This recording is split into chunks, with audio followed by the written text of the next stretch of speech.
Is it a competitive thing between FBI and CIA or no? Like, is it like we're better than you, we're better, or is it more like we work together? Is like firefighters versus cops when they play the baseball game, softball game? It's not even competitive because we're so much better. Oh, no. Oh, there you go.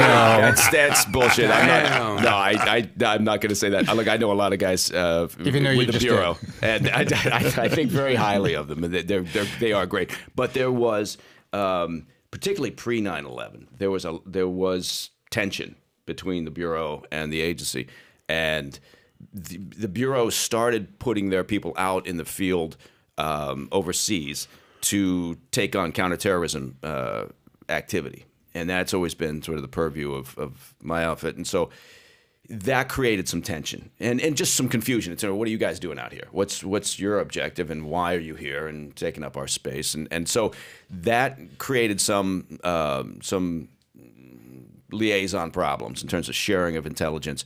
And so you'd go in, as an example, if you were operating somewhere and you were engaged in a counterterrorist operation and the Bureau came in and they were doing some activity and element, you always had this feeling like we weren't really being completely square with each other, so we weren't really sharing, completely. Got it. And that, why though? Yeah. Is it like who solves the mystery and who solves? Is that kind of what it is? Yeah, it was kind of you're pissing on my turf, right? And so how about you not? And it's territorial. It's competitive. Is that what it is? It was, but now it's. I will say this much: it is immensely improved.